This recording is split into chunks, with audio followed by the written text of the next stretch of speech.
ದೃಶ್ಯ ರಾಶಿಯಲ್ಲಿ ಅವಸ್ಥೆಗಳು ಉಂಟೆಂದೂ ಸರ್ವವು ವಿಕಾರ ಪ್ರವಾಹ ಮಾತ್ರವಲ್ಲವೆಂದೂ ಒಪ್ಪೋಣ. ಆದರೆ ಈ ಅವಸ್ಥೆಗಳ ತತ್ವವೇನೆಂಬುದನ್ನು ಕಂಡುಹಿಡಿಯುವುದು ಸಾಧ್ಯವೇ? ಈ ಅವಸ್ಥೆಗಳಲ್ಲಿ ನಮಗೆ ಕಾಣುವ ದೃಶ್ಯರಾಶಿಯು ತೋರುವ ಹಾಗೆಯೇ ಇರುವುದೋ ಅಥವಾ ಅದರ ಹಿಂದೆ ಅದಕ್ಕೆ ಆಧಾರವಾಗಿ ಮತ್ತೊಂದು ತತ್ವವಿರುವುದೋ ಎಂಬುದನ್ನು ಅರಿಯುವುದಕ್ಕೆ ನಮಗೆ ಯಾವ ಸಾಧನವಿದೆ? ನಾವು ನೋಡೋ ಹಾಗಿದೆಯೋ ಇರೋ ಹಾಗೆ ನಾವು ನೋಡ್ತಾ ಇದೀವೋ ಅಂತ. ವಸ್ತು ನಾವು ಹೇಗೆ ನೋಡ್ತೀವೋ ಹಾಗಿದೆಯೋ, ಅದು ಹೇಗಿದೆಯೋ ಹಾಗೆ ನೋಡ್ತಾ ಇದೀವೋ. ಇರೋ ಹಾಗೆ ನೋಡ್ತೀವಿ, ಇರೋ ಹಾಗೆ ಅಂತ ಹೆಂಗೆ ತೀರ್ಮಾನ ಆಗುತ್ತೆ? ಅಷ್ಟೇ ಅಲ್ಲ, ನಾವು ಏನೋ ನೋಡ್ತಾ ಇದೀವಲ್ಲ, ಅದು ಮರ, ಅದು ಚಾಪೆ ನೋಡ್ತಾ ಇದೀವಲ್ಲ, ಚಾಪೆ ಅಂತ ಅನಿಸ್ಕೊಂಡ ಆ ಪದಕ್ಕೆ, ಆ ಅರ್ಥಕ್ಕೆ ಯುಕ್ತವಾದ ಪದಾರ್ಥ ನಿಜವಾಗಿ ಒಂದು ಬೇರೆ ಇದೆಯಾ? ಯಾವುದೋ ಒಂದು ಹಿಂದಿದ್ಯೋ ಅದು ಚಾಪೆಯಾಗಿ ಮರ ತೋರ್ತಾ ಇದೆಯಾ? ಆ ಸತ್ಯ ಏನು, ತತ್ವ ಏನು? ನಮಗೂ ಕಣ್ಣಿಗೂ ಗೋಚರವಾಗದ ಯಾವುದೋ ಒಂದು ಸತ್ಯ ಒಂದಿದ್ದು ಅದು ಚಾಪೆ ಆಕಾರ, ಮಣೆ ಆಕಾರ, ಹಲಿಗೆ ಆಕಾರ, ಬೇರೆ ಬೇರೆ ಆಕಾರ ತೋರ್ತಾ ಇದೆಯಾ? ಏನದು ರಹಸ್ಯ? ಅವಸ್ಥಾತ್ರಯವನ್ನು ಕುರಿತು ವಿಚಾರ ಮಾಡಿದ ಮಾತ್ರದಿಂದ ಅವುಗಳ ತತ್ವವು ನಮಗೆ ಸಿಕ್ಕುವುದೆಂದು ಭಾವಿಸುವುದು ಸರಿಯೇ? ಇದೊಂದು ಪ್ರಶ್ನೆ. ಅವಸ್ಥಾತ್ರಯ ವಿಚಾರ ಮಾಡಿದ್ರೆ ಈ ತತ್ವ ಗೊತ್ತಾಗತ್ತಾ? ನಮ್ಗೆ ಎಚ್ಚಾಕೌಶಲ್ಯ ವಿಚಾರ ಮಾಡಬೇಕು, ಪದಾರ್ಥಗಳ ಸ್ವರೂಪ ಗೊತ್ತಾಗೋದಕ್ಕೂ ಏನು ಸಂಬಂಧ? ಅದೇ ಗೊತ್ತಾಗ್ಬಿಡತ್ತೆ. ಇದೂ ಅಲ್ಲದೆ ನಮಗೆ ಅವಸ್ಥೆಗಳ ಅರಿವಾಗಲಿ ಅವುಗಳಲ್ಲಿ ಕಾಣುವ ಪದಾರ್ಥಗಳ ಅರಿವಾಗಲಿ ಆಗುವಾಗ ಅರಿವು ಬದಲಾಯಿಸುತ್ತಲೇ ಇರುತ್ತದೆ ಅಂತ. ಅದು ಈ ಅರಿವು ಬುದ್ಧಿ ಅರಿವು ಇದು. ಆದ್ರೆ ಅರಿವು ಶಬ್ದ ಅದಕ್ಕೂ ಹಾಕ್ತಾ ಇದ್ದಾರೆ. ಇನ್ನೊಂದು ಅರಿವು ಬದಲಾಯಿಸ್ತಾ ಇಲ್ಲ. ಅದೇ ನಮ್ಮ ಲೋಕದಲ್ಲಿ ಅರಿವು ಬದಲಾಗ್ತಾ ಇದೆ ಅಂತ ಹೇಳ್ತೀವಿ ನಾವು. ನೆನ್ನೆ ಬೇರೆ ತರಹ ಇದೆ, ಇವತ್ತೇ ಬೇರೆ ತರಹ ಅಂತ. ಆ ಪದಾರ್ಥ ಬದಲಾವಣೆಗೆ ಅರಿವು ಬದಲಾವಣೆ ಆಗುತ್ತೆ ಅಂತ ಅನ್ಕೊಳ್ತಾ ಇದೀವಿ ನಾವು. ಒಂದೊಂದು ಅವಸ್ಥೆಯ ಅರಿವು ಒಂದೊಂದು ಬಗೆ, ಒಂದೊಂದು ದೃಶ್ಯ ಪದಾರ್ಥದ ಅರಿವು ಒಂದೊಂದು ಬಗೆಯಾಗಿರುತ್ತದೆ. ಹೀಗೆ ಅರಿವು ಅರಿಯಲ್ಪಡುವುದು ಈ ಎರಡೂ ಬೇರ್ಪಡುತ್ತಲೇ ಆಗುತ್ತಿರುವಲ್ಲಿ ಕೂಟಸ್ಥವಾದ ಪದಾರ್ಥವು ಯಾವುದಿದ್ದೀತು? ಹೆಂಗೆ ನಾವು ಒಪ್ಕೊಳ್ಳೋದು ಅಷ್ಟೇ. ಈ ಆಕ್ಷೇಪವು ನೋಡುವುದಕ್ಕೆ ಎಷ್ಟೇ ಬಲವಾಗಿ ತೋರಿದರೂ ಅವಸ್ಥಾತ್ರಯ ಪ್ರಕ್ರಿಯೆಗೆ ಇದರಿಂದ ಯಾವ ಅಂಜಿಕೆಯೂ ಇರುವುದಿಲ್ಲ. ಏಕೆಂದರೆ ಅವಸ್ಥೆಗಳಲ್ಲಿ ನಮಗೆ ತೋರುವ ಹೊರಗಿನ ಪ್ರಪಂಚವನ್ನು ಇಂದ್ರಿಯಗಳ ಕಣ್ಣಿನಿಂದ ನೋಡಿದಾಗ ಈ ಪ್ರಪಂಚವು ನಮಗೆ ಕಾಣುವಂತೆಯೇ ಇರುವುದೋ ಅಥವಾ ಇದರ ಹಿಂದೆ ಬೇರೊಂದು ಸ್ವರೂಪವಿರುವುದೋ ಎಂದು ಸಂಶಯ ಉಂಟಾದರೂ ಆಗಬಹುದು. ಸ್ವರೂಪವಿದೆಯೋ ಎಂದು ಸಂಶಯ ಉಂಟಾದರೂ ಆಗಬಹುದು. ಬೇರೆ ಇದೆಯೋ ಅನ್ನೋ ಅನುಮಾನ ಬಂದ್ಬಿಡ್ಬಹುದು. ಏಕೆಂದರೆ ನಮಗೆ ಪ್ರಪಂಚದ ಜ್ಞಾನವಾಗುವುದು ಇಂದ್ರಿಯಗಳ ಮೂಲಕವಾದ್ದರಿಂದ ಇಂದ್ರಿಯಗಳ ಉಪಾಧಿ ಇಲ್ಲದಿದ್ದರೆ ಅದು ಹೇಗೆ ಇರುವುದೋ ಎಂಬ ಶಂಕೆಯುಂಟಾಗುವುದಕ್ಕೆ ಅವಕಾಶವಿದೆ. ಆದರೆ ಅವಸ್ಥೆಗಳ ವಿಷಯಕ್ಕೆ ಇಂಥ ಶಂಕೆಯುಂಟಾಗುವುದಕ್ಕೆ ಕಾರಣವಿಲ್ಲ. ಯಾಕಂದ್ರೆ ಅವಸ್ಥೆಗಳು ನಮ್ಗೆ ಇಂದ್ರಿಯ ಕಾಣೋದೇ ಇಲ್ಲ. ಅವಸ್ಥೆಗಳು ನೇರಾಗಿ ನಮಗೆ ಕಾಣುತ್ತೆ. ಏಕೆಂದರೆ ಅವಸ್ಥೆಗಳು ನಮಗೇ ನೇರಾಗಿ ಗೋಚರವಾಗುತ್ತಿರುತ್ತವೆ. ಈ ಅವಸ್ಥೆಗಳನ್ನು ನೋಡಿ ಅರಿಯುವುದಕ್ಕೆ ನಮಗೆ ಅನುಭವವೆಂಬ ಸಾಧನವಿದೆ. ನೋಡಿ, ಅವಸ್ಥೆಗಳು ನೇರ ಕಾಣುತ್ತೆ ಅಂದ್ರೆ ಅವಸ್ಥೆ ಆ ಪದಕ್ಕೆ ಅರ್ಥ ತೆಗೆದುಕೊಂಡಾಗ ಅಧ್ಯಾತ್ಮ ಅಧಿಭೂತ ಅಷ್ಟು ಉಂಡೆ ತೆಗೆದುಕೊಂಡಾಗ ಇನ್ನು ನೋಡೋ ಅರಿವು ಒಂದೇ. ಎರಡೇ ರಾಶಿಯಲ್ಲಿ ಅರಿವು ಸಾಕ್ಷಿ ಅರಿಸಿಕೊಂಡ ಅವಸ್ಥೆ. ಇನ್ ಬಿಟ್ವೀನ್ ಯಾರು ಬರಲ್ಲ. ಇಲ್ಲದೆ ಕುರ್ಚಿ ನೋಡ್ಬೇಕಾದ್ರೆ ನಾನು, ಮನಸ್ಸು, ಇಂದ್ರಿಯ, ಬೆಳಕು, ಕುರ್ಚಿ ಇಷ್ಟೆಲ್ಲ ಬರುತ್ತಲ್ಲ. ಇಡೀ ಅವಸ್ಥೆ ತಗೊಂಡಾಗ ಕಾಲದೇಶವು ಅದರೊಳಗಿದೆ, ಸೂರ್ಯಾದಿ ಬೆಳಕು ಅಲ್ಲೇ ಇದೆ, ಅಧ್ಯಾತ್ಮವಾದ ಮನಸ್ಸು, ಇಂದ್ರಿಯ ಎಲ್ಲ ಅದರೊಳಗಿದೆ. ಆಗ ಇಡೀ ಅವಸ್ಥೆಯನ್ನು ನೋಡುವಾಗ ನನಗೆ ನಾನು ಅವಸ್ಥೆ ಬಿಟ್ಟು ಇನ್ನೇನು ಮಧ್ಯ ಬರೋ ಹಾಗಿಲ್ಲ. ನೇರಾಗಿ ನನಗೆ ಅವಸ್ಥೆ ಕಾಣ್ತಾ ಇರುತ್ತೆ. ಇದು ಒಂದು ಹಂತದ ಉಪದೇಶ. ಆಮೇಲೆ ಅವಸ್ಥೆ ಕಾಣುತ್ತಾ ಅನ್ನೋದು ಮುಂದಿಂದು. ಆ ಅನುಭವದಿಂದಾಗುವ ತೀರ್ಮಾನಗಳನ್ನು ಕೂಡಿಸಿ ನೋಡಿ ನಿಜವನ್ನು ನಿರ್ಧರಿಸುವುದಕ್ಕೆ ನಮಗೆ ಯುಕ್ತಿ ಇದೆ. ಹೀಗಿರುವಾಗ ತತ್ವ ನಿರ್ಧಾರಣೆಗೆ ಸಾಧನವಿಲ್ಲವೆಂಬುದು ಸಾಹಸದ ಮಾತಾಗುವುದಿಲ್ಲವೇ? ಅವಸ್ಥೆಗಳ ಮತ್ತು ಅವುಗಳಲ್ಲಿರುವ ದೃಶ್ಯಗಳ ಅರಿವುಗಳು ಬೇರೆ ಬೇರೆಯಾಗುತ್ತಿರುವವೆಂಬುದನ್ನು ಎಲ್ಲರೂ ಒಪ್ಪಬೇಕು. ಆದರೆ ಆ ಅರಿವುಗಳು ಬೇರ್ಪಡುತ್ತಿರುವವೆಂಬುದನ್ನು ನೋಡುವುದಕ್ಕೆ ಒಬ್ಬರಿರಬೇಕೆಂದು ಒಪ್ಪಿದರಲ್ಲವೇ ಆ ಬದಲಾವಣೆಯು ನಿಜವೆಂದು ಸಿದ್ಧವಾಗುತ್ತದೆ. ಅರಿವುಗಳು ಬೇರೆ ಬೇರೆ ಅನ್ನೋದು ಅರಿವಲ್ವದು. ಎಲ್ಲ ಅರಿವುಗಳು ಬೇರೆ ಬೇರೆ ಅಂತ ಅರಿಯೋದು ಅರಿವಿಗಿಂತ ಬೇರೆ ಅರಿತಾ ಇದೆಯೋ? ಅದ್ರ ಭೇದ ಇಲ್ಲ ಅಂತ. ಅರಿವಲ್ಲೂ ಭೇದ ಇದೆ ನಾವು ವ್ಯವಹಾರ ಅಂತೀವಿ. ಅರಿವಲ್ಲಿ ಭೇದ ಇಲ್ಲ. ಯಾಕಂದ್ರೆ ಭೇದ ಅನ್ನೋದು ಅರಿವೇ ಆದ್ರಿಂದ, ಎಲ್ಲಾ ಭೇದವನ್ನು ಅರಿವೇ ಗೊತ್ತು ಮಾಡೋದ್ರಿಂದ ಅರಿವಿಗೆ ಮತ್ತೆ ಭೇದ ಬರೋಲ್ಲ ಅಂತ ಸ್ವಾಮಿಗಳು ಮಾಡ್ತಿದ್ದಾರೆ. ಒಂದು ಕಾನ್ಸ್ಟೆಂಟ್ ಆಗಿ ಇದೆರಡನ್ನೂ ನೋಡೋದಿರ್ಬೇಕು. ಇಂದ್ರಿಯದ ಅರಿವಲ್ಲದೆ, ಪ್ರತ್ಯೇಕ ಅರಿವಲ್ಲದೆ ಇನ್ನೊಂದು ಅನುಭವದ ಅರಿವಿದೆಯಲ್ಲ. ಯಾಕಂದ್ರೆ ಈ ಎಚ್ಚರದ ಅರಿವು ಬೇರೆ, ಕಲಹಿನ ಅರಿವು ಬೇರೆ, ಪದಾರ್ಥ ಬೇರೆ ಬೇರೆ, ವ್ಯಕ್ತಿ ಅರಿವು ಅಂತ ಅಂತೀವಲ್ಲ, ಎಲ್ಲ ಬೇರೆ ಬೇರೆ ಅಂತ ಗೊತ್ತು ಮಾಡ್ತಾ ಇರುವ ಒಂದು ಅನುಭವ ಇದೆಯಲ್ಲ, ಆ ಅರಿವು ಅಲ್ಲಿ ಭೇದ ಬರಲ್ಲ, ಅಲ್ಲಿ ಭೇದ ಇಲ್ಲ. ಅಲ್ಲಿ ಯಾವ ನಾವು ಅವಸ್ಥೆಗಳ ಅರಿವುಗಳ ಹೊರಗು ಬರುವು ಹೋಗು ಬರುವುಗಳನ್ನು ನೋಡಿ ಅರಿಯುತ್ತಿರುವೆವೋ ಆ ನಮ್ಮ ಸ್ವರೂಪದಲ್ಲಿ ಯಾವ ವಿಕಾರವೂ ಇರುವುದಿಲ್ಲವೆಂದು ಒಪ್ಪಬೇಕು. ಇದು ಅನುಭವ ಮಾತಿದು. ಆ ನಮ್ಮ ಸ್ವರೂಪದಲ್ಲಿ ಬೆಂಕಿಯಲ್ಲಿ ಬಿಸಿ ಇರುವಂತೆ ಸ್ವಭಾವಕ್ಕೆ ಹತ್ತಿಕೊಂಡಿರುವ ಅರಿವು ಇದೆಯೆಂದೂ ಒಪ್ಪಿಕೊಳ್ಳಬೇಕು. ಬೆಂಕಿ ಬಿಸಿ ದೃಷ್ಟಾಂತ ಯಾಕೆ ಕೊಟ್ಟರು ಅಂದ್ರೆ ಅದರ ಅರಿವಲ್ಲ, ಅದೇ ಅರಿವು. ಬೆಂಕಿಯ ಬಿಸಿ ಅಲ್ಲ, ಬಿಸಿಯೇ ಬೆಂಕಿ. ಅರಿವೇ ಆತ್ಮ, ಅರಿವೇ ಆ ಸ್ವರೂಪ. ಆದ್ದರಿಂದ ಅವಸ್ಥೆಗಳ ಅರಿವುಗಳು ಬಂದು ಹೋಗುತ್ತಿದ್ದರೂ ಅವುಗಳನ್ನು ಯಾವ ಬಗೆಯಿಂದಲೂ ಬೇರ್ಪಡದ ಸ್ವರೂಪದಿಂದ ಅರಿಯುವ ನಮ್ಮ ಸ್ವರೂಪವೊಂದು ಇದೆಯೆಂದೇ ಎಲ್ಲರೂ ಒಪ್ಪಿಕೊಳ್ಳಬೇಕು. ಈ ಕೂಟಸ್ಥವಾದ ನಮ್ಮ ಸ್ವರೂಪದ ಅರಿವಿನಿಂದ ಎಲ್ಲದರ ಪರಮಾರ್ಥವನ್ನೂ ನಾವು ಗೊತ್ತುಪಡಿಸಬಹುದೆಂಬ ಸಿದ್ಧಾಂತಕ್ಕೆ ಯಾವ ಆಕ್ಷೇಪವೂ ಇರುವುದಿಲ್ಲ. ಅವಸ್ಥಾತ್ರಯವನ್ನು ವಿಚಾರ ಮಾಡಿದರೆ ಎಲ್ಲವನ್ನೂ ವಿಚಾರ ಮಾಡಿದಂತೆಯೇ. ಇನ್ನು ಲೋಕದ ಯಾವುದೇ ಮೂಲ ವಸ್ತು ವಿಚಾರ ಮಾಡೋದು ಪೂರ್ತಿ ಆಗಲ್ಲ. ಅವಸ್ಥಾತ್ರಯದಲ್ಲಿ ಅದಕ್ಕೆ ಹೇಗೆ ಜ್ಞೇಯಾಪ್ಯ ಪಾಕ್ಯಾನಿ ವಿಜ್ಞೇಯಾನ್ಯಗ್ರಯಾಂತಹ ಜ್ಞೇಯಾನಿ ಏತಾನಿ ತ್ರೀಣ್ಯೇವ ಜಾಗ್ರತ್ ಸ್ವಪ್ನ ಸುಷುಪ್ತಾಖ್ಯಾನಿ ಏತದ್ವ್ಯತಿರೇಕೇಣಿ ಜ್ಞೇಯಾನುಪತ್ತೇ ಅಂತ ಭಾಷೆಗಾರ ಬರೋದು. ಜ್ಞೇಯ ಈ ಮೂಲಕ್ಕಿಂತ ಬೇರೆ ಇಲ್ಲವೇ ಇಲ್ಲ ಅಂತ. ಜಾಗ್ರತ್ ಸ್ವಪ್ನ ಸುಷುಪ್ತಿಗಿಂತ ಬೇರೆ ಇನ್ನೊಂದು ಜ್ಞೇಯ ಇಲ್ಲ. ಎಲ್ಲಾ ಜ್ಞೇಯ ಮೂಲ ಅಡ್ಕೊಬಿಡುತ್ತೆ.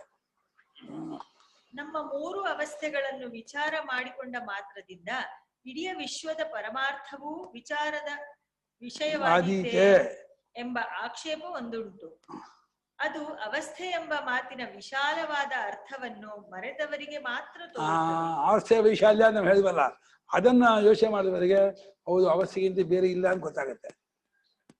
ಹಿಂದೆ 26 ನಾವು ಅವಸ್ಥೆ ಎಂಬುದರ ವ್ಯಾಪಕತ್ವವು ಎಷ್ಟರ ಮಟ್ಟಿಗೆ ಇರುವುದೆಂಬುದನ್ನು ಆಗಲೇ ವಿವರಿಸಿರುತ್ತೇವೆ. ಓದುಗರು ಅದನ್ನು ನೆನಪಿನಲ್ಲಿಟ್ಟಿದ್ದರೆ ಈ ಆಕ್ಷೇಪದ ಅಂಜಿಕೆಯು ಅವರಿಗೆ ತಾಕುವುದಿಲ್ಲ. ನಮ್ಮ ಎಚ್ಚರ ಅವರ ಎಚ್ಚರ ಎಂಬ ಭೇದವು ಎಚ್ಚರವೆಂಬ ಮಾತಿನ ಅರ್ಥವನ್ನು ತಿಳಿದುಕೊಳ್ಳದೇ ಇದ್ದ ಬುದ್ಧಿದೋಷದಿಂದ ಉಂಟಾಗಿರುತ್ತೆ. ನಮ್ಮ ಎಚ್ಚರ ಅವರ ಎಚ್ಚರ ಅಂತೀವಲ್ಲ, ಅವರ ಎಚ್ಚರ ನನ್ನ ಎಚ್ಚರಗೆ ಹೇಳಿದ್ದು. ನಿನ್ನ ಎಚ್ಚರ ಅವ್ರ ಎಚ್ಚರ ನನ್ನ ಎಚ್ಚರ ಮೂರು ಎಚ್ಚರ ಇಲ್ಲ. ನನ್ನ ಎಚ್ಚರ ಎಲ್ಲ ಸೇರೋದ್ರಿಂದ ಒಂದೇ ಎಚ್ಚರ. ನಾನು, ನೀನು, ಅವರು, ಮಿಕ್ಕ ವಸ್ತುಗಳು ಎಂಬ ಪದಾರ್ಥಗಳು ನಮ್ಮ ಎಚ್ಚರದಲ್ಲಿಯೇ ತೋರಿಕೊಳ್ಳುತ್ತವೆ. ಆದ್ದರಿಂದ ಎಲ್ಲವೂ ಎಚ್ಚರವೆಂಬ ಅವಸ್ಥೆಯಲ್ಲಿಯೇ ಸೇರಿ ಹೋಗುತ್ತವೆ. ಅವೆಲ್ಲವೂ ಎಚ್ಚರವೆಂಬ ಅವಸ್ಥೆಯಲ್ಲಿಯೇ ಸೇರಿ ಹೋಗುತ್ತವೆ. ಪ್ರಪಂಚದಲ್ಲಿ ಎಷ್ಟೋ ಜನರು ಎಚ್ಚರವಾಗಿದ್ದು ಆಮೇಲೆ ನಿದ್ರಿಸುತ್ತಲಿರುವರೆಂಬ ಭಾವನೆಯು ನಮಗೆ ಎಚ್ಚರದಲ್ಲಿ ಉಂಟಾಗತಕ್ಕದ್ದು. ಆದ್ದರಿಂದ ನಮ್ಮ ಎಚ್ಚರವನ್ನು ಒಟ್ಟಾಗಿ ವಿಚಾರಕ್ಕೆ ತೆಗೆದುಕೊಂಡ ಮೇಲೆ ಮತ್ತೆ ಆ ಎಚ್ಚರಕ್ಕೆ ಹೊರಚಾದ ಜನರಾಗಲಿ ಅವರ ಎಚ್ಚರ ಕನಸು ನಿದ್ರೆಗಳಾಗಲಿ ಉಳಿಯುವುದಿಲ್ಲ. ನಾನು ನಿದ್ರೆ ಮಾಡ್ತಿದ್ದಾಗಲೂ ಎಚ್ಚರವಾಗಿರುತ್ತೆ ಅನ್ನೋ ಹೊಂದಲ್ಲ ನಾನು. ಯಾಕೆಂದ್ರೆ ಎಚ್ಚರ ಅನ್ನೋ ಒಳಗೆಲ್ಲ ಸೇರೋದಿರೋದ್ರಿಂದ ನಂಗೆ ಎಚ್ಚರೇ ಇಲ್ಲ ಅಂತಂದ್ರೆ ಯಾರೂ ಇಲ್ಲ ಅಂತ ಅರ್ಥ. ಎಚ್ಚರದಲ್ಲಿ ಪ್ರಪಂಚದಲ್ಲಿ ಜನರು ಅಂತ ಆದ್ಮೇಲೆ ಎಚ್ಚರವೇ ಇಲ್ಲ ಆದ್ಮೇಲೆ ಪ್ರಪಂಚ ಇರುತ್ತೋ? ಪ್ರಪಂಚ ಮೇಲೆ ಜನ ಇರ್ತಾರೋ? ಎಚ್ಚರ, ನಾನು ನಿದ್ದೆಯಲ್ಲಿದ್ದೀನಿ, ಮತ್ತೆ ಎಚ್ಚರದ ಪ್ರಪಂಚ ಜನ ಇರ್ತಾರೆ ಅಂದ್ರೆ ಅರ್ಥ ಏನದಕ್ಕೆ? ಅನುಭವದಲ್ಲಿ ಒಪ್ಪಲ್ಲ.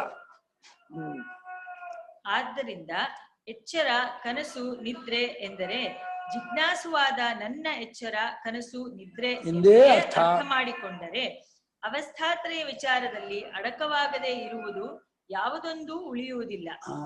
ಅವಸ್ಥಾತ್ರಯದ ಪರಮಾರ್ಥವನ್ನು ಕಂಡುಕೊಂಡರೆ ಮತ್ತೇನನ್ನೂ ಅರಿಯಬೇಕಾದದ್ದು ಇದೆ. 4:88 ಹೇಗೆ ಅಪ್ಯಪಾಖ್ಯಾನಿ 88 ಎಂಬುದು ನಿರಾಬಾಧವಾಗಿರುತ್ತದೆ.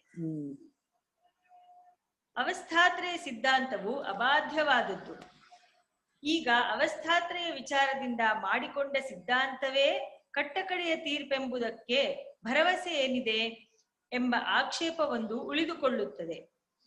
ಪ್ರಪಂಚದಲ್ಲಿ ಈವರೆಗೆ ಎಷ್ಟೋ ಸಿದ್ಧಾಂತಗಳು ಹುಟ್ಟಿ ಹೋಗಿರುತ್ತವೆ. ಇನ್ನು ಮುಂದೆ ಎಷ್ಟು ಹುಟ್ಟುವೋ ಹೇಳುವುದಕ್ಕಿಲ್ಲ. ವೇದಾಂತ ಸಿದ್ಧಾಂತವು ತಲೆದೋರುವುದಕ್ಕಿಂತ ಮುಂಚೆ ಇದ್ದ ದರ್ಶನಗಳೆಲ್ಲ ಅದರಲ್ಲಿ ಖಂಡಿಸಿದೆ ಎಂದು ಇಟ್ಟುಕೊಂಡರೂ ಈಚೆಗೆ ಹುಟ್ಟಿರುವ ಅನೇಕ ದರ್ಶನಗಳನ್ನು ಹಿಂದಿನವರು ನಿರೀಕ್ಷಿಸಿದ್ದರೆಂದಾಗಲಿ ಅವುಗಳೆಲ್ಲಕ್ಕಿಂತ ಪ್ರಬಲವಾದ ಯುಕ್ತಿಗಳನ್ನು ಮೊದಲೇ ಅವರು ಕೂಡಿಸಿಟ್ಟಿದ್ದಾರೆಂದಾಗಲಿ ನಂಬುವುದಕ್ಕೆ ಕಾರಣವಿಲ್ಲ ಅಂತ ಚರ್ಕ ಇದು. ಇವತ್ತು ಇನ್ನು ಪ್ರಬಲವಾದ ಯುಕ್ತಿ ಕೊಟ್ಟು ಬೇರೆ ಪೂರ್ವಪಕ್ಷ ಹಾಕಿದಾರಲ್ಲ, ಅದಕ್ಕೆ ಶಂಕರಾಚಾರ್ಯ ಭಾಷೆದ ಉತ್ತರ ಇಲ್ಲ, ಅದಕ್ಕೆ ಬೇರೆ ಇನ್ನೊಂದು ಗ್ರಂಥ ಬರಿಬೇಕು ಅಂತ ಸ್ವಾಮಿ ಮೂಲಕ ಹೇಳಿದ್ರು. ವ್ಯಾಖ್ಯಾನ ಪ್ರಸಾರ ಯಾಕೆ ಓದ್ಬೇಕು, ಯಾಕೆ ಅನ್ನೋದಕ್ಕೆ ಶಂಕರಾಚಾರ್ಯ ರಾಮಾನುಜ ಮಧ್ವರಾಮಾನುಜಿಗಳು ವೇದಾಂತ ಮೇಲೆ ಮಾಡಿದ ಆಕ್ಷೇಪವಾಗಿ ಶಂಕರಾಚಾರ್ಯ ಭಾಷೆದ ಉತ್ತರ ಇಲ್ಲ, ಅದನ್ನು ನಾವು ಖಂಡನೆ ಮಾಡ್ತೀವಿ ಅಂತ ಇದರಲ್ಲಿ. ಅಲ್ಲ, ರಾಮಾನುಜ ಆದ್ಮೇಲೆ ಶೋಜ ಬಂದಾರಲ್ಲ, ಎಲ್ಲರೂ ಅಲ್ಲ, ಪಂಚಪಾದಿಗಳಲ್ಲ, ಈ ಕೆಲವು ಭಾಸ್ಕರಾಚಾರ್ಯ ಇವರು ಇದಾರಲ್ಲ, ಏನು ಮೊನ್ನೆ ಸರ್ವಜ್ಞಾತ ಮುನಿಗಳು ಇದೆಲ್ಲ ಇದಲ್ಲಪ್ಪ, ಅವರು ರಾಮಾನುಜನ ಭಾಸ್ಕರನ ಖಂಡನೆ ಮಾಡಿದ್ದಾರೆ. ಒಂದು ವೇಳೆ ಹಾಗೆಂದು ಒಪ್ಪಿಕೊಂಡರೂ ಇನ್ನು ಮುಂದೆಯಾದರೂ ಈ ದರ್ಶನದಲ್ಲಿರುವ ಯುಕ್ತಿಗಳನ್ನು ಇನ್ನೂ ಬಲವಾದ ಯುಕ್ತಿಗಳಿಂದ ತಳ್ಳಿ ಹಾಕುವ ಸಿದ್ಧಾಂತವು ಹುಟ್ಟಲಾರದೆಂದು ಯಾವನು ತಾನೇ ಹೇಳಲಾಪನು? ಅನಂತವಾದ ಕಾಲದಲ್ಲಿ ಹೇಳಿಯಾನು ಹೇಳಲಾಪನು. ಅನಂತವಾದ ಕಾಲದಲ್ಲಿ ವೇದಾಂತಕ್ಕಿಂತಲೂ ಯುಕ್ತಿ ಗಾಢವಾದ ದರ್ಶನವೊಂದು ತಲೆದೋರಲೇ ಆರದೆಂಬುದಕ್ಕೆ ಯಾರು ತಾನೇ ಹೊಣೆಗಾರರಾದಾರು? ಇದು ಆಕ್ಷೇಪಣೆಯನ್ನು ಮಾಡುವವರ ಆಶಯವು. ಅವಸ್ಥಾತ್ರಯ ಪ್ರಕ್ರಿಯೆಯ ರಚನಾಕ್ರಮವನ್ನು ಪರೀಕ್ಷಿಸಿದವರಿಗೆ ಈ ಆಕ್ಷೇಪವು ನಿರಾಧಾರವೆಂಬುದು ತಟ್ಟನೆ ಹೊಳೆದೇ ತೀರಬೇಕು. ಏಕೆಂದರೆ ಕಾಲದಲ್ಲಿ ಹುಟ್ಟಿ ಮೈಗರೆಯುವ ವಸ್ತುಗಳು ಇಂತಿಷ್ಟೇ ಎಂದಾಗಲಿ ಇಂಥವೇ ಎಂದಾಗಲಿ ನಿರ್ಧಾರವಾಗಿ ಹೇಳುವುದು ಯಾರಿಂದಲೂ ಆಗಲಾರದೆಂಬುದು ನಿಜ. ಆದ್ದರಿಂದ ಯಾರಾದರೊಬ್ಬರು ಒಂದು ಕಾಲದಲ್ಲಿ ತಮ್ಮ ಸೂಕ್ಷ್ಮ ಬುದ್ಧಿಯಿಂದ ಒಂದು ದರ್ಶನವನ್ನು ಕಂಡುಹಿಡಿದರೆ ಇನ್ನೂ ಹೆಚ್ಚು ಸೂಕ್ಷ್ಮವಾಗಿರುವ ಬುದ್ಧಿಯವರು ಅವರ ಯುಕ್ತಿಗಳನ್ನು ಕೀಳೆನಿಸುವ ಬೇರೊಂದು ಮಹಾಶಕ್ತಿಯ ಸಿದ್ಧಾಂತವನ್ನು ಏರ್ಪಡಿಸಬಹುದೆಂದು ಕಲ್ಪಿಸುವುದು ಸ್ವಾಭಾವಿಕವಾಗಿರುತ್ತದೆ. ಆದರೆ ಕಾಲದ ಕಟ್ಟಿಗೆ ಒಳಪಡದ ಒಂದಾನೊಂದು ತತ್ವವನ್ನು ಯಾರಾದರೂ ಅನುಭವದ ಬಲದಿಂದ ಕಂಡುಹಿಡಿದಿದ್ದರೆ ಅದನ್ನು ಯಾವ ಕಾಲದ ಎಂಥ ಬಲವಾದ ಯುಕ್ತಿಯು ತಾನೇ ಹೇಗೆ ಕದಲಿಸಿ ಕಾಲಾತೀತವಾದ ಅನುಭವ, ಆ ಕಾಲಕ್ಕೆ ಸೇರಿಲ್ಲ. ಯಾವ ಇದಕ್ಕೂ ಬುದ್ಧಿನಲ್ಲಿ ಇನ್ನೊಮ್ಮೆ ಸಿಗದೇ ಇರುವಂತಹದ್ದನ್ನ ಬುದ್ಧಿನಿಂದ ಬದಲಾಯಿಸೋಕ್ಕಾಗಲ್ಲ, ತೆಗೆದುಹಾಕೋಕ್ಕಾಗಲ್ಲ. ಅದನ್ನ ವೇದಾಂತವು ಕೇವಲ ಊಹೆಯಿಂದ ಏರ್ಪಡಿಸಿರುವ ತಾರ್ಕಿಕರ ದರ್ಶನವಲ್ಲ. ಅಲ್ಲ, ಅದಕ್ಕೆ ಬೋರ್ಡ್ ಕೊಟ್ರು. ಅವರೆಲ್ಲ ಎಲ್ಲಾ ದರ್ಶನವೂ ಬುದ್ಧಿಯಿಂದ ಕಲ್ಪಿತವಾದ ದರ್ಶನ. ವೇದಾಂತ ಮಾತ್ರ ತಾರ್ಕಿಕರ ಊಹೆಯಿಂದ ಬುದ್ಧಿಯಿಂದ ಕಲ್ಪಿತವಾದ ದರ್ಶನ ಅಲ್ಲ. ಅದರ ವಿಚಾರಕ್ಕೆ ವಿಷಯವಾಗಿರುವ ಎಚ್ಚರ, ಕನಸು, ನಿದ್ರೆ ಎಂಬ ಅವಸ್ಥೆಗಳು ಯಾವ ಕಾಲಕ್ಕೂ ಕಟ್ಟು ಬಿದ್ದ ಅವಸ್ಥೆಗಳೇ ಕಾಲಕ್ಕೆ ಪಟ್ಟು ಬಿದ್ದಿಲ್ಲ. ಇನ್ನು ಅವಸ್ಥೆ ನೋಡು, ಆತ್ಮ ಕಾಲಕ್ಕೆ ಪಟ್ಟು ಬಿದ್ದಿಲ್ಲ ಅಂದಿರಲಿ. ಅವಸ್ಥೆಯೇ ಕಾಲಾತೀತವಾದದ್ದು. ಅವಸ್ಥೆ ನೋಡು ಆತ್ಮ. ಇದಕ್ಕೆ ಬದಲು ಕಾಲವೆಂಬುದೇ ಎಚ್ಚರದಲ್ಲಿಯೂ ಕನಸಿನಲ್ಲಿಯೂ ಅಡಕವಾಗಿರುವ ಒಂದಾನೊಂದು ದೃಶ್ಯ ವಿಶೇಷ. ಮಡಿಕೆ ಕುಡಿಕೆ ಬಟ್ಟೆ ಇರುವ ಹಾಗೇನೆ ಕಾಲವೂ ಒಂದು ವಸ್ತು, ಎಚ್ಚರವಾಗಿರುವ. ಕಾಲ ಏನ್ ದೊಡ್ಡದಲ್ಲ. ಇವರು ಭಾಗವತಕಾರರಿಗೆ ಇದು ಗೊತ್ತಿಲ್ಲ, ಇದು ಪಾಪ. ಈ ಸ್ವಾಮಿ ಸೂಕ್ಷ್ಮ ಇಲ್ಲ ಅವರಿಗೆ. ಈ ಅವಸ್ಥೆಗಳನ್ನು ಹೊರಚಾಗಿ ಮಾಡಿಕೊಂಡು ನೋಡುವವನ ಸ್ವರೂಪವಂತೂ ಯಾವ ಕಾಲದ ಕಟ್ಟಿಗೂ ಸಿಕ್ಕಿ ಬೀಳುವ ಸಂಭವವೇ ಇರುವುದಿಲ್ಲ. ಹೀಗಿರುವಲ್ಲಿ ಕಾಲದ ಕ್ಷೇತ್ರವನ್ನೇ ದಾಟಿರುವ ವೇದಾಂತದ ವಿಷಯವು ಕಾಲಾಂತರದಲ್ಲಿ ಬಾಧಿತವಾಗಬಹುದೆಂಬ ಶಂಕೆಗೆ ಅವಕಾಶವೆಲ್ಲಿದೆ? ಸಂದೇಹಕ್ಕೆ ಅವಕಾಶವಿಲ್ಲ ಅಂತ ಇದ್ದಾರೆ. ಅವಸ್ಥಾತ್ರಯಕ್ಕಿಂತ ಬೇರೆಯಾಗಿರುವ ವಿಷಯವಿಲ್ಲವೆಂಬುದು ನಿರ್ಧಾರವಾಗಿ ಬಿಟ್ಟರೆ ಮತ್ತು ಆ ಅವಸ್ಥಾತ್ರಯ ವಿಚಾರವು ಕ್ರಮಬದ್ಧವಾಗಿ ನಡೆದಿದೆ ಎಂಬುದು ಮಾತ್ರ ಖಚಿತವಾಗಿ ಬಿಟ್ಟರೆ ಆಮೇಲೆ ನಾವು ಮಾಡಿಕೊಳ್ಳುವ ಸಿದ್ಧಾಂತಕ್ಕೆ ಯಾವ ಕಾಲಕ್ಕೂ ಬಾಧೆಯಾಗುವ ಸಂಭವವಿರುವುದಿಲ್ಲ. ಅವಸ್ಥಾತ್ರಯಕ್ಕಿಂತ ಬೇರೆಯಾಗಿ ಮದ ಮೂರ್ಛಾದಿ ಅವಸ್ಥೆಗಳೂ ಇರುವುದರಿಂದ ಅವುಗಳನ್ನು ವಿಚಾರಿಸದೇ ಇದ್ದರೆ ಆಗಲೂ ನಾವು ಅವಲಂಬಿಸಿದ್ದು ಅಪೂರ್ಣ ದೃಷ್ಟಿಯೇ ಆಗುವುದಿಲ್ಲವೇ ಎಂದು ಎಂದು ಯಾರಾದರೂ ಶಂಕಿಸಬಹುದು. ಆದರೆ ಅವಸ್ಥೆಗಳು ಮೂರೇ ಎಂಬುದನ್ನು ಇಷ್ಟರಲ್ಲಿಯೇ ಯಾವ ಪ್ರತಿವಾದವೂ ಬರದಂತೆ ನಾವು ಸ್ಥಾಪಿಸಿಕೊಡುವೆವು. 40ನೇ ಕಿರಣದಲ್ಲಿ ಅಲ್ಲ, ಇವಾಗ ಇನ್ನೊಂದನ್ನು ಕಾಣುವಂತ ಮದ ಮೂರ್ಛೆ ಇದು ಹುಚ್ಚು, ಉನ್ಮಾದ, ಸನ್ನಿಪಾತ, ವಿಷಿತ ಎಲ್ಲ ಸ್ವಪ್ನ ಇದಕ್ಕೆ ಸೇರ್ತಾರೆ. ಇನ್ನು ಮೂರ್ಛೆ, ಕೋಮ, ಮದ ಎಲ್ಲ ಸುಶಿಗೆ ಸೇರಿಸ್ತಾರೆ. ಹಾಗಾಗಿ ಮೂರಕ್ಕಿಂತ ಬೇರೆ ಅವಸ್ಥೆ ಬರೋದಿಲ್ಲ ಅಂತ ತೋರಿಸ್ತಾರೆ. ಆದ್ದರಿಂದ ಈ ಪ್ರಕ್ರಿಯೆಯಲ್ಲಿ ಯಾವ ದೋಷವೂ ಇರುವುದಿಲ್ಲ. ಈ ದೃಷ್ಟಿಯನ್ನವಲಂಬಿಸಿ ನಿಶ್ಚಿಂತೆಯಿಂದ ನಾವು ತತ್ವ ವಿಚಾರವನ್ನು ಪ್ರಾರಂಭಿಸಬಹುದಾಗಿದೆ. ಓದ್ತೀರಾ ಇನ್ನೊಬ್ರು? ಅಂಟಿ ಓದಿ ಯಾರೋ ಅವಸ್ಥಾತ ಪ್ರಕ್ರಿಯೆ ರೂಪರೇಖೆ.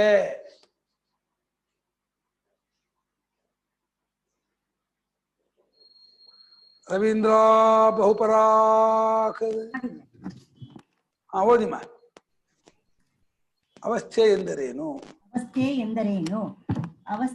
ಅವಸ್ಥಾತ್ರಯ ದೃಷ್ಟಿಯ ಸ್ವರೂಪವನ್ನು, ಅದರ ಹೆಚ್ಚುಗಾರಿಕೆಯನ್ನು, ಪೂರ್ಣತೆಯನ್ನು ತಿಳಿಸಿಕೊಟ್ಟಿದ್ದಾಯಿತು.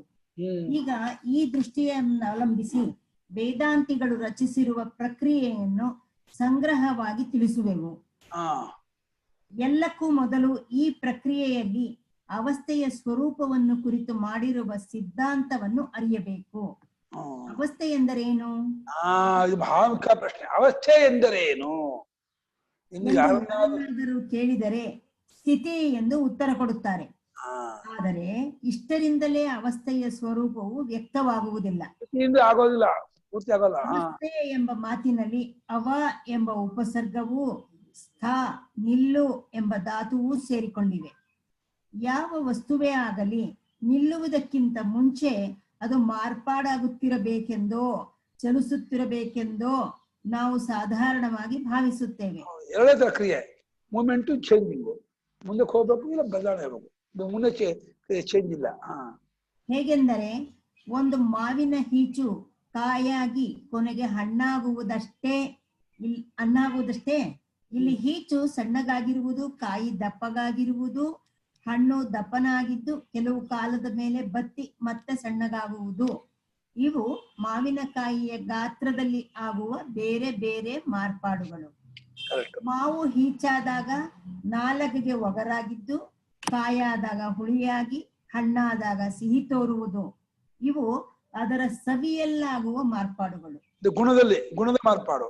ಇದೇ ರೀತಿಯಲ್ಲಿ ಬಣ್ಣದಲ್ಲಿಯೂ, ವಾಸನೆಯಲ್ಲಿಯೂ, ಸ್ಪರ್ಶದಲ್ಲಿಯೂ ಹೀಚು, ಕಾಯಿ, ಹಣ್ಣುಗಳಲ್ಲಿ ಬೇರೆ ಬೇರೆ ಧರ್ಮಗಳು ಕಂಡು ಬರುತ್ತವೆಯಲ್ಲವೇ? ಹೀಗೆ ಮಾವೆಂಬ ವಸ್ತು ಬೇರೆ ಬೇರೆ ಮಾರ್ಪಾಡುಗಳನ್ನು ಪಡೆದು ಹೀಚು, ಕಾಯಿ, ಹಣ್ಣು ಎಂಬ ಮೂರು ಬೇರೆ ಬೇರೆಯ ರೂಪದಿಂದ ಸ್ವಲ್ಪ ಸ್ವಲ್ಪ ಹೊತ್ತು ಇರುವುದರಿಂದ ಆ ವಸ್ತುವಿನ ಅವಸ್ಥೆ ಅಥವಾ ಸ್ಥಿತಿ ಎಂದು ಕರೆಯುವುದು ವಾಡಿಕೆಯಾಗಿರುವುದು. ಇದು ಅವಸ್ಥೆ ಎಂಬ ಮಾತಿನ ಒಂದರ್ಥ. ಈ ಮಾತನ್ನು ಮತ್ತೊಂದರ್ಥದಲ್ಲಿಯೂ ಉಪಯೋಗಿಸುವುದುಂಟು. ಹೇಗೆ ಒಂದು ಮಾವಿನಕಾಯಿ ಮರದ ಕೊಂಬೆಯ ಮೇಲಿದ್ದು ಏನಾದರೊಂದು ಕಾರಣದಿಂದ ತೊಟ್ಟು ಕಳಚಿಕೊಂಡು ಕೆಳಕ್ಕೆ ಬಿದ್ದರೆ, ಅದು ಬೀಳುವ ದಾರಿಯಲ್ಲಿ ಯಾವುದಾದರೂ ಕೊಂಬೆಯ ಕಡ್ಡಿಗಳ ನಡುವೆ ಸಿಕ್ಕಿಕೊಂಡು ನಿಂತರೆ, ಅಥವಾ ನೆಲದ ಮೇಲೆ ಬಿದ್ದು ಅಲ್ಲಿಯೇ ಇದ್ದುಕೊಂಡರೆ, ಹಾಗೆ ನಿಂತುಕೊಂಡದ್ದನ್ನು ಅದರ ಒಂದು ಎಂದೇ ಕರೆಯುತ್ತಾರೆ. ಇದು ಅವಸ್ಥೆ ಎಂದೇ ಹೇಳ್ತಾರೆ, ಅದರ ಒಂದು ಅವಸ್ಥೆ ಎಂದೇ ಕರೀತಾರೆ. ಅಯ್ಯೋ, ಈ ಅವಸ್ಥೆ ಬಂದು ಇಂಥ ನಿಂಗ ಅವಸ್ಥೆ, ಇದು ದುರವಸ್ಥೆ. ಆ ಸಂದರ್ಭದಲ್ಲಿ ಅವಸ್ಥೆ ಎಂದರೆ ಚಲಿಸುತ್ತಿದ್ದು ನಿಂತುಕೊಂಡದ್ದು ಎಂದರ್ಥ. ಮಾವಿನಕಾಯಿ ಹೀಚೆಂಬ ಅವಸ್ಥೆಯಿಂದ ಕಾಯಿ ಎನಿಸುವ ಅವಸ್ಥೆಗೂ, ಆಮೇಲೆ ಹಣ್ಣೆಂಬ ಅವಸ್ಥೆಗೂ ಇರುವುದೆಂದು ಭಾವಿಸುವಂತೆಯೇ, ಅದು ಮೇಲಿನಿಂದ ಕೆಳಕ್ಕೆ ಬಿದ್ದ ಮೇಲೆ ಚಲನೆಯ ಅವಸ್ಥೆಯಿಂದ ನಿಲುಗಡೆ ಎಂಬ ಅವಸ್ಥೆಗೆ ಬಂತೆಂದು ಜನರು ಭಾವಿಸುವರು. ಹೀಗೆ ವ್ಯವಹಾರದಲ್ಲಿ ಅವಸ್ಥೆ ಎಂಬ ಮಾತಿಗೆ ಎರಡು ಅರ್ಥಗಳಿರುವವು. ಎಚ್ಚರ, ಕನಸು, ನಿದ್ರೆಗಳು ಅವಸ್ಥೆ ಎಂದು ಹೇಳುವಾಗ ಈ ಎರಡಲ್ಲಿ ಯಾವುದಾದರೊಂದರ್ಥವನ್ನು ತೆಗೆದುಕೊಳ್ಳಬೇಕೇ ಅಥವಾ ಮೂರೊಂದು ಅರ್ಥವನ್ನು ಇದೀಗ ಪ್ರಶ್ನೆ. ನಾವು ಎಚ್ಚರವನ್ನು, ಕನಸನ್ನು, ನಿದ್ರೆಯನ್ನು ಪಡೆಯುವಾಗ ಕೀಚು ಕಾಯಾದಂತೆ ಅಥವಾ ಕಾಯಿ ಹಣ್ಣಾದಂತೆ ಕಾಲವಶದಿಂದ ನಮ್ಮಲ್ಲಿ ಯಾವ ಮಾರ್ಪಾಡು ಆಗುವುದಿಲ್ಲ. ಫಸ್ಟ್ ಪಾಯಿಂಟ್, ಕಾಲವಶದಿಂದ ನಮ್ಮಲ್ಲಿ ಮಾರ್ಪಾಡು ಆಗುವುದಿಲ್ಲ. ಏಕೆಂದರೆ ಕೀಚು ಕಾಯಾದ ಮೇಲೆ ಅದೇ ಕಾಯಿ ಮೊದಲು ತಾನಿದ್ದ ಹೀಚಿನ ರೂಪಕ್ಕೆ ತಿರುಗಿದ್ದನ್ನು ನಾವು ಎಂದೂ ಕಂಡಿಲ್ಲ. ಕಾಯಾಗಿ ಮತ್ತೆ ಹೀಚಾಗಲ್ಲ. ನಾವು ಮತ್ತೆ ಎಚ್ಚರಿಕೆ ಬರ್ತೀವಿ, ಮತ್ತೆ ಕಲಸಿಗೆ ಹೋಗ್ತೀವಿ, ಮತ್ತೆ ಅದರಿಂದ ಮುಂದಕ್ಕೆ ಹೋಗುತ್ತಲ್ಲಿ ರಿವರ್ಸ್ ಇದು. ಹಣ್ಣು ಮತ್ತೆ ಕಾಯಾಗಲ್ಲ, ಹೀಚಾಗಲ್ಲ. ನಾವು ಮತ್ತೆ ಅದೇ ಎಚ್ಚರಿಕೆ ಬರ್ತೀವಿ, ಅದೇ ಒಂದು ಇಟ್ಕೊಂಡಾಗ. ಆದರೆ ಈಗ ನಾವು ಮಾತನಾಡುತ್ತಿರುವ ಅವಸ್ಥೆಗಳ ಪರಿ ಹೀಗಲ್ಲ. ನಾವು ಎಚ್ಚರದಿಂದ ನಿದ್ರೆಗಾಗಲಿ ಕನಸಿಗಾಗಲಿ ಹೋದವರು ಮತ್ತೆ ಎಚ್ಚರಕ್ಕೆ ಸಲೀಸಾಗಿ ಬಂದು ಬಿಡುತ್ತೇವೆ. ಇಷ್ಟೇ ಅಲ್ಲ, ನಾವು ಮೂರವಸ್ಥೆಗಳನ್ನು ಮತ್ತೆ ಮತ್ತೆ ಹೊಂದುತ್ತಲೇ ಇರುತ್ತೇವೆ. ಕೀಚು ಕಾಯಾಗುವಾಗ ತನ್ನಲ್ಲಿದ್ದ ಸವಿ, ಗಾತ್ರ, ವಾಸನೆ, ಬಣ್ಣ ಇವುಗಳನ್ನು ಮಾರ್ಪಡಿಸಿಕೊಂಡು ಬೇರೊಂದು ರೂಪವನ್ನು ಪಡೆಯುವ ಹಾಗೆ ನಾವು ಎಚ್ಚರದಲ್ಲಿ ತೋರುವ ನಮ್ಮ ಶರೀರ, ಮನಸ್ಸು, ಇಂದ್ರಿಯ ಮುಂತಾದವುಗಳನ್ನು ಮಾರ್ಪಡಿಸಿಕೊಳ್ಳುವುದಿಲ್ಲ. ಎಚ್ಚರದ ಶರೀರವೇ ಮುಂತಾದ ಎಚ್ಚರದ ಜೊತೆಯಲ್ಲಿಯೇ ಕನಸಿನ ಲೈಟ್ ಬಿಟ್ಬಿಟ್ರಿ, ಮುಂತಾದವುಗಳನ್ನು ಕನಸಿನ ಶರೀರ, ಮನಸ್ಸು, ಇಂದ್ರಿಯ ಮುಂತಾದವುಗಳನ್ನಾಗಿ ಮಾರ್ಪಡಿಸಿಕೊಳ್ಳುವುದಿಲ್ಲ. ಇಲ್ಲಿ ಅಷ್ಟೇ ಇದೆ, ಇಲ್ಲ ಅಷ್ಟೇ ಇದೆ, ಕನಸಿನಲ್ಲಿ ಅಂತಿಲ್ಲ ನೋಡಿ. ಇಲ್ಲಿ ಇರೋದು ಹಿಂಗೆ, ಕೀಚು ಕಾಯಾಗುವಾಗ ತನ್ನಲ್ಲಿದ್ದ ಸವಿ, ಗಾತ್ರ, ವಾಸನೆ, ಬಣ್ಣ ಇವುಗಳನ್ನು ಮಾರ್ಪಡಿಸಿ ಬೇರೊಂದು ರೂಪವನ್ನು ಪಡೆಯುವ ಹಾಗೆ ನಾವು ಎಚ್ಚರದಲ್ಲಿ ತೋರಿಕೊಳ್ಳುವ ನಮ್ಮ ಶರೀರ, ಮನಸ್ಸು, ಇಂದ್ರಿಯ ಮುಂತಾದವುಗಳನ್ನು ಮಾರ್ಪಡಿಸಿಕೊಳ್ಳುವುದಿಲ್ಲ. ಬಿಟ್ಟೋಗಿದೆ. ಕನಸಿನ ಶರೀರ, ಮನಸ್ಸು, ಇಂದ್ರಿಯ ಮುಂತಾದವುಗಳನ್ನಾಗಿ ಮಾರ್ಪಡಿಸಿಕೊಳ್ಳುವುದಿಲ್ಲ. ಓಕೆ, ಅದು ಬಿಟ್ಟೋಗಿದೆ ಇಲ್ಲಿ. ಕನಸಿನ ಶರೀರ, ಮನಸ್ಸು, ಇಂದ್ರಿಯ ಮುಂತಾದವುಗಳನ್ನ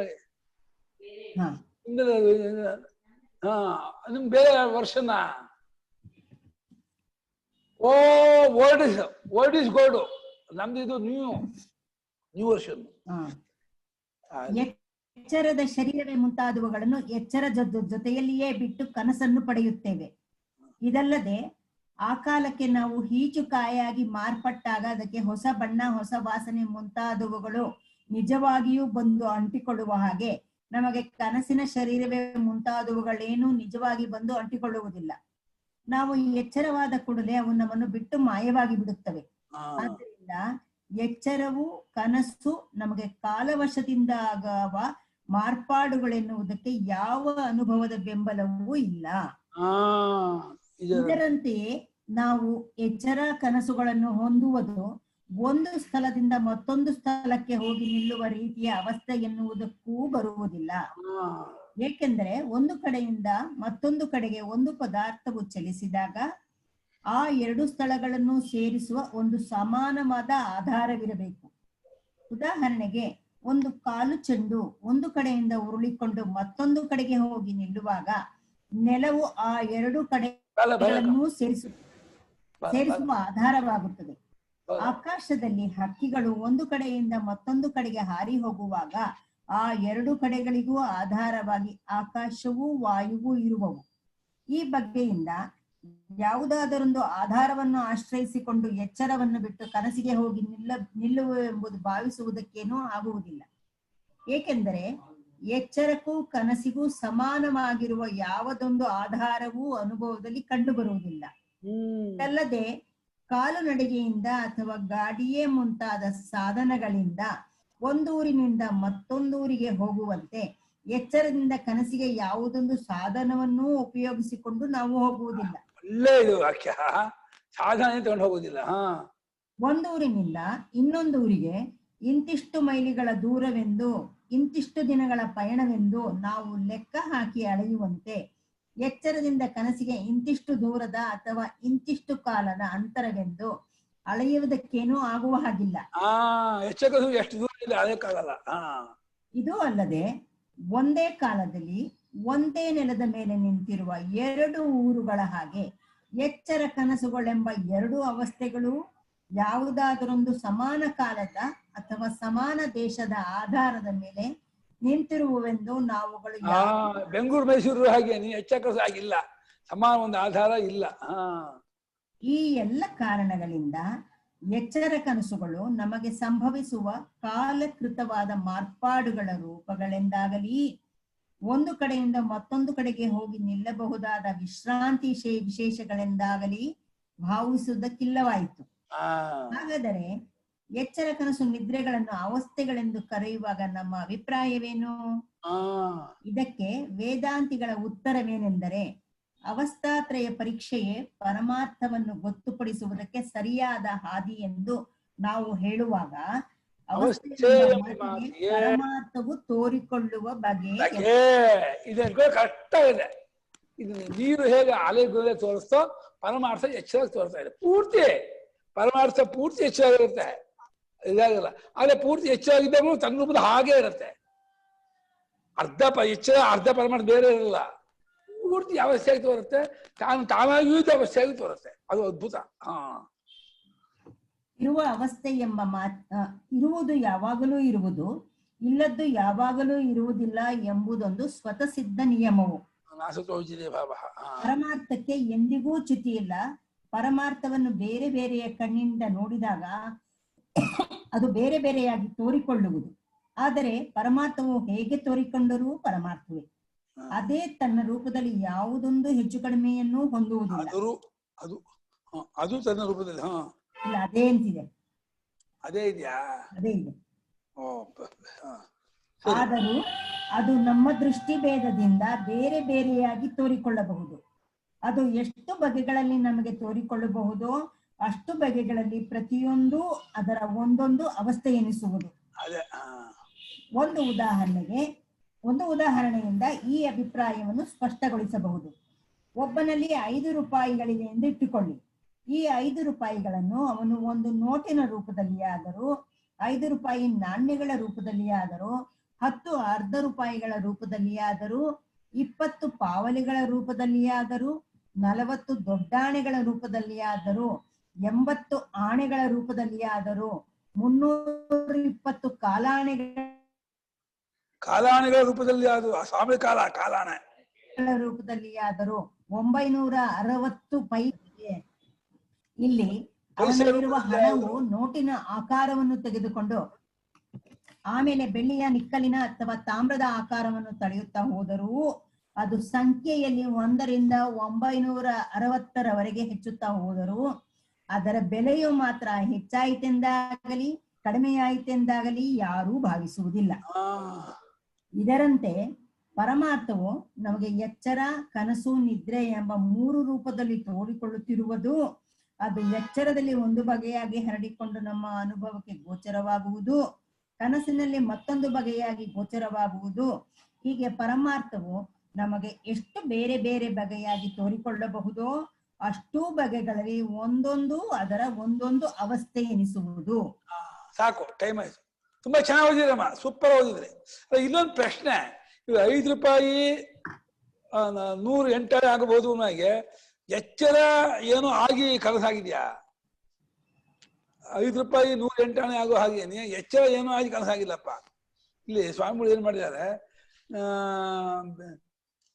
ಇದರಂತೆ ಪರಮಾರ್ಥವನ್ನು ಎಚ್ಚರ ಕನಸು ನಿದ್ದೆ 3 ರೂಪದಲ್ಲಿ ತೋರಿಕೊಳ್ಳುವುದು ಅಂತಂದ್ರೆ 5 ರೂಪಾಯಿ ಅನೇಕ ರೂಪ ತೋರುವ ಹಾಗೆ ಪರಮಾರ್ಥ 3 ರೂಪಾಯಿ. ಅದು ಎಚ್ಚರ ಅಲ್ಲ, ಪರಮಾರ್ಥ. ಈಗ ರೂಪಾಯಿ, ಆಣೆ, ಪೈಗಳೆಂಬ ನಾಣ್ಯಗಳ ಚಲಾವಣೆ ಇದ್ದಿದ್ರು ಈ ಪ್ರಕ್ರಿಯೆ ಅಭಿಪ್ರಾಯ ನಾವು ಆಣ್ಣ ಬದಿಗೂ ಅನ್ನಿಸಿಕೊಳ್ಳಬಹುದು ಅಂತ ಚಿಕ್ಕವರು. 5 ರೂಪಾಯಿ ಮೌಲ್ಯ ಒಂದೇ ನೋಟಾಗಿ ಕಾಣ್ಬೋದು ಅಥವಾ 960 ವಿವಿಧ ಭಾಗಗಳಲ್ಲಿ ತೋರ್ಬೋದು. ಆದ್ರೆ ಅದು ಒಂದೇ ಮೌಲ್ಯ, ಒಂದೇ ಅಂತ. ಇದು ಎಚ್ಚರ ಅಲ್ಲ, ಪರಮಾರ್ಥ. ಪರಮಾರ್ಥ ಎಚ್ಚರ ಹಾಕಿ ತೋರ್ಕೊಳ್ಳಲ್ಲ.